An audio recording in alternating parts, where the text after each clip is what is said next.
Hey guys, it's Mia Anstine here, visiting with you again. Thank you for stopping by, and if it's your first time here, I hope that you'll subscribe. If you've been here before, thank you for coming back again. Today, I'm answering a follower's question about archery for low draw weight shooters. And this is a question that I get quite often, and one that definitely has to be addressed. It's very individual. Even though somebody might pull a low draw weight, it definitely depends on a lot of factors. So stay tuned and we will dive into this subject today. When we are looking at this issue, I come from it as an archer that has a 24-inch draw length. I have a 55-pound draw weight. So it's not necessarily the draw weight that is the complete issue. It's the weight combined with that draw length, because that overall draw length is going to produce less energy than maybe somebody who has a longer draw length. For my initial bow setup, I started shooting when I was a young kid and I shot recurves and so forth. But when I went to compound bows, the initial bow setup that I had, I took advice from male archer friends who most of them had significantly longer draw lengths, and that's quite a bit different than what I have. They offered me advice based on their personal experience, and the problem that I came across was that I wasn't achieving the performance that I needed to hunt big game with my bow. I was getting little penetration out of my arrows, and my shots were highly inaccurate, and I could maybe get them focused at 15 or 20 yards, but when I started getting those further distances, you could definitely see the inaccuracies. And this is where we have to do a lot of calculating and a lot of trial and error. I consulted with my bow technician, and this is somebody that you can meet at your local archery shop, but together we did some trial and error shooting. I spent a lot of time and I spent some money on some items that some of them weren't quite right for my low poundage, low draw length setup. But after some trial and error, my end result was a rocket launched arrow from my compound bow.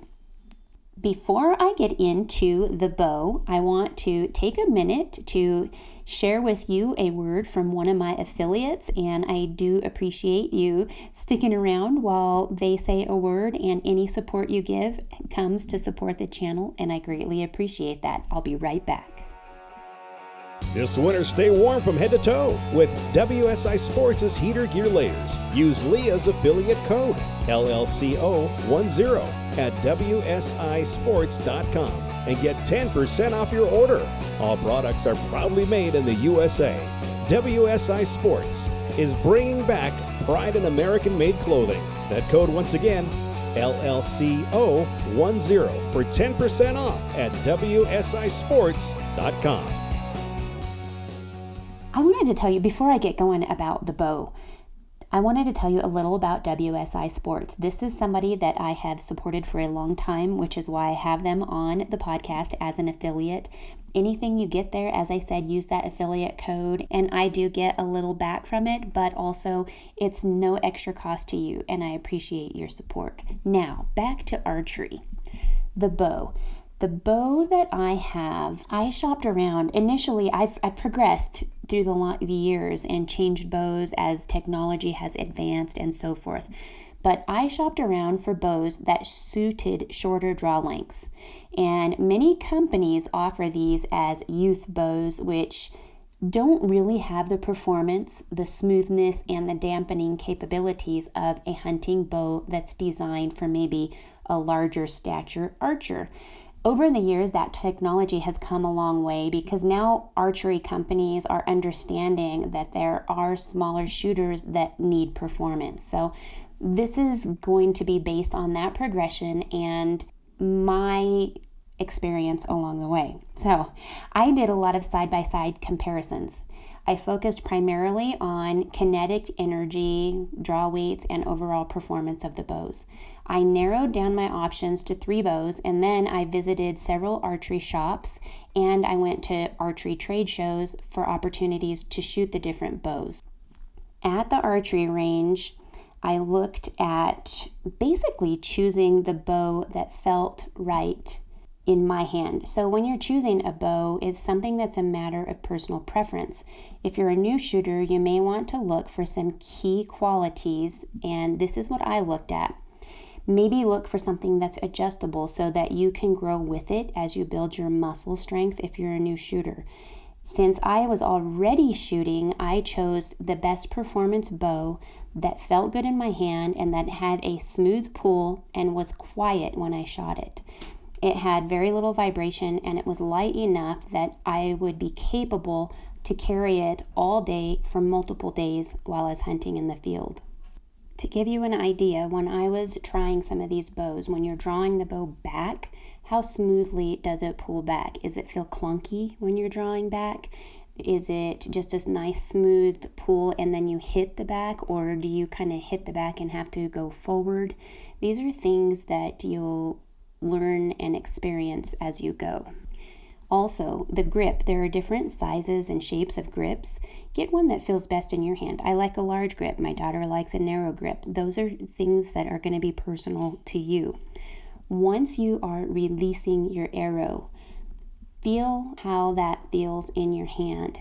I don't like a bow that has a lot of vibration. When I was researching bows and testing these side by side, some of the less expensive bows were really, obviously price is a big issue, and they were really kind of catching my attention until I shot them and I could feel the vibration through my arm all the way into my elbow, and I don't like that. So that may have some impact on what you choose. Hopefully that helps you with some information regarding the bow. As I go along, if you have questions or comments or would like more detail or information, feel free to reach out to me on social media. Send me a direct message. You can find me if you're not already following me somewhere, but you can find me, just look up my name, Mia Anstine, and you'll find me on social media, whether it's Facebook, Instagram, Twitter, Parler, whatever. I'm on most of them. If I'm not on them yet, you can email me. The email address is contact@miaanstine.com. So check that out. Before I get into what else we need for the perfect setup, here is a word from Mac Outdoors. As I mentioned before, anything you can do to support via purchase, gifts, other items, you can do that, and it does help support the podcast. And I appreciate that very much. Be right back. For the love of the outdoors, open spaces, and mountains, shop www.mia.limited/1. The Mac Outdoors Mountains Are Calling series of apparel is perfect for you or your loved ones. Support the channel and shop now.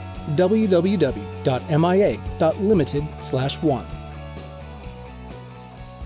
All right. So as I said, over there are shirts, hats, cups, mugs, all kinds of other items, even leggings, but anything you do would support the channel, and I do greatly appreciate that.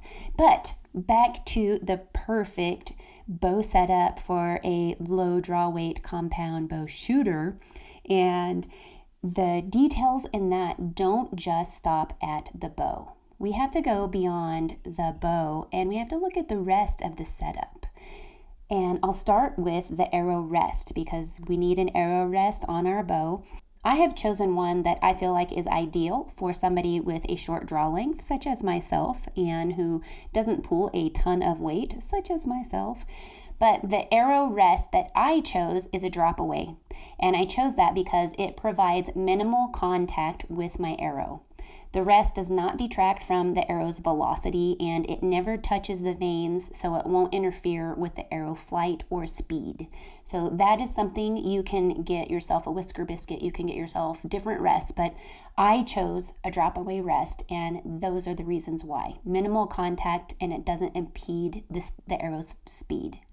So in talking about arrows, the arrow shaft is very important. The arrows themselves are an area that should be unique to a shorter draw length. You of course want the arrows cut to match your draw length, but you also will need to visit manufacturer charts or maybe go visit your bow technician. Go check with them and have them help you find an arrow shaft that matches not just your draw length, but your draw weight. You want everything to match so that your arrow can fly perfectly. The arrows that I use, they're designed with a somewhat smaller diameter. They offer less friction and less wind resistance. One problem that I found when I was using a larger diameter arrow is I would have wind drift, and that was because with my short draw length and the speed that I can get out of my bow, the arrow wasn't flying fast enough, and so the wind would catch it and it would make it inaccurate even in a slight breeze. I moved to a really narrow diameter arrow, and that one I found it went through the air better, but also it didn't hit as hard. So I found a balance in the middle, and now I use gold tip arrows, and they're designed with a forward weight, which helps them hit my target a little harder. There's more energy there when it hits the target. And those ones are better for my setup compared to some that have more of a center mass balance. What has happened is my arrow has a softer shaft. It does make it lighter, but it also makes it flex. So when you draw your bow back, what you're doing is you're building energy in the cams and the limbs. And when you release that arrow, when you hit the release, the energy goes through the arrow itself. That softer shaft has more flex, and it helps the arrow slingshot toward the target.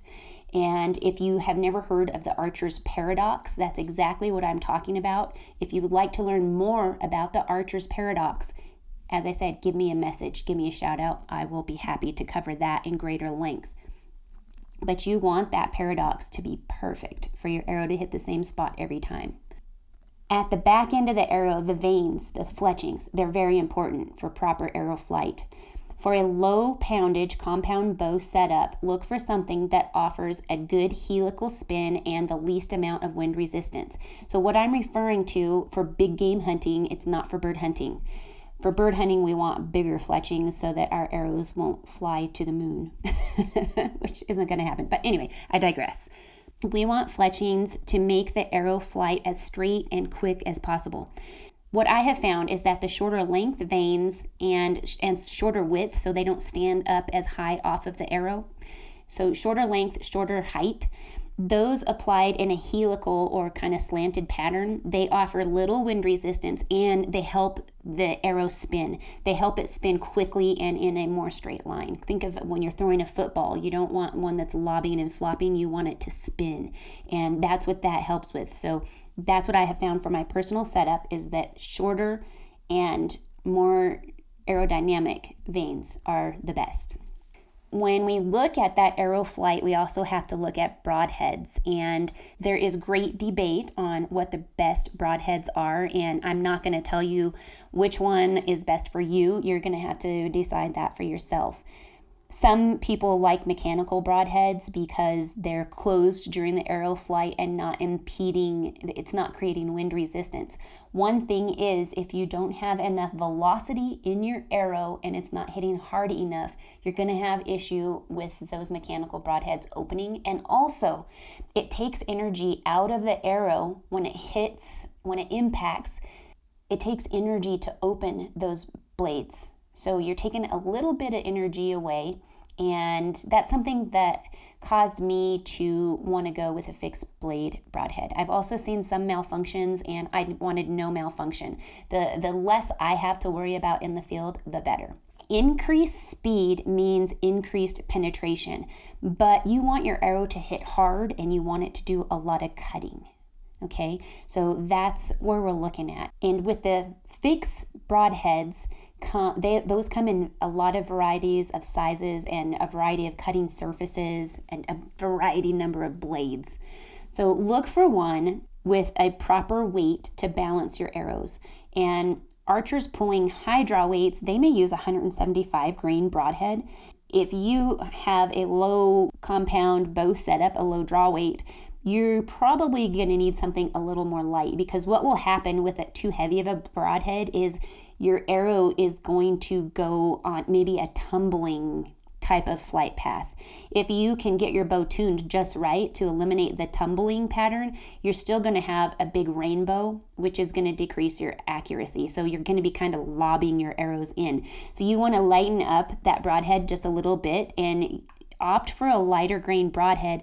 It keeps the arrow path sleek, straight, and you want it as hard hitting as possible. This is where I did spend some money trying. I have a whole bin full of broadheads, different sizes and types, because I tried different ones. I would have the bow shop set up and I would try different ones, see how they flew. And then you've also got to check your bow tuning, okay? Make sure the bow is tuned, and once you settle on one broadhead, go and retune the bow specifically to that broadhead. And how you're going to do that and settle on one is watch your arrow's flight. You can even film yourself and watch the arrow's flight as it's going toward the target. Watch it how it hits the target. Is the tail end, are the vanes flopping when they hit the target? That's something you need to look for. Get that arrow to fly as fast and as straight as possible and acquire the best penetration. Your setup in the end may differ from mine, but I assure you it will not be the same as a 6'2", 210-pound person's arrow setup.